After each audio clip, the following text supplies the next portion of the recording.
Bonjour à tous et bienvenue sur la chaîne de fabrication de fusées amateurs.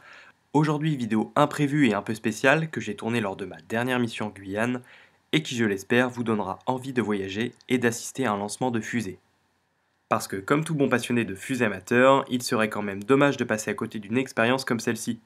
Surtout quand on parle d'assister à un décollage de fusée Ariane 5 avec ses deux gros boosters à poudre latéraux. Mais pour commencer, déjà, où se trouve la Guyane? Eh bien, la Guyane française est une région d'outre-mer située sur la côte nord-est de l'Amérique du Sud. Ce qui n'en fait pas une île comme certains pourraient le penser, mais bien un grand territoire sur le continent américain et à plus de 7000 km de Paris.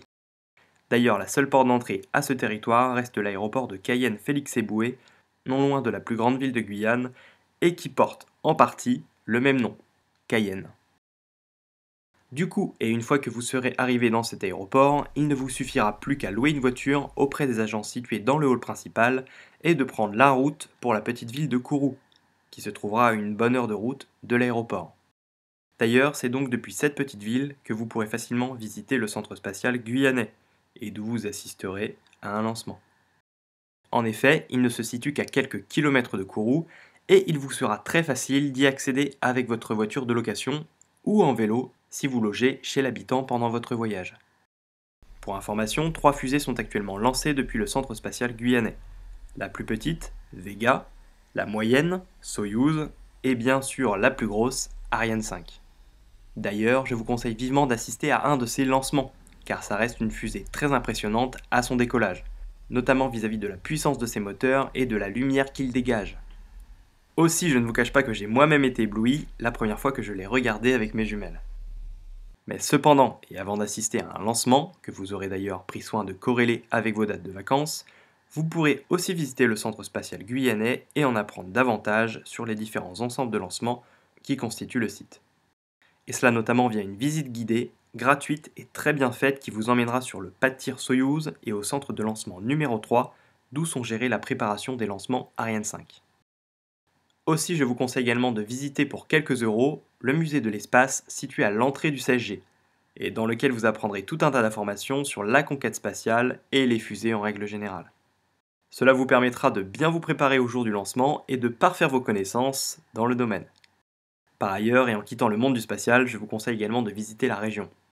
En effet, la Guyane étant un territoire très axé sur la nature, il serait dommage de passer à côté de superbes endroits et d'expériences tout autour de Kourou. Je vous mets quelques liens dans la description, mais n'hésitez pas non plus à me poser vos questions en commentaire ou par email. Je ne peux pas dire que je connais parfaitement la Guyane, loin de là, mais je pourrais toutefois vous recommander quelques endroits si vous y passez une semaine ou deux.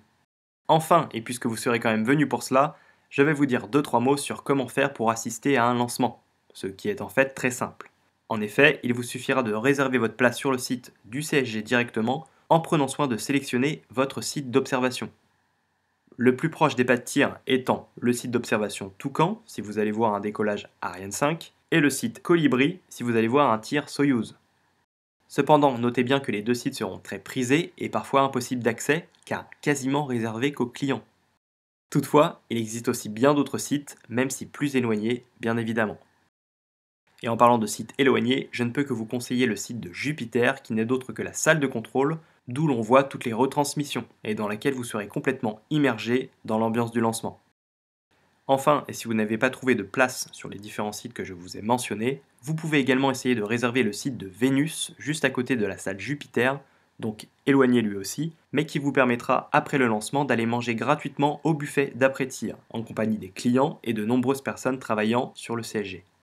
Donc toujours utile pour discuter et faire de bonnes rencontres, surtout quand on est passionné du spatial. Voilà, cette vidéo est maintenant terminée, j'espère qu'elle vous a plu, et surtout qu'elle vous aura donné quelques idées pour vos prochaines vacances.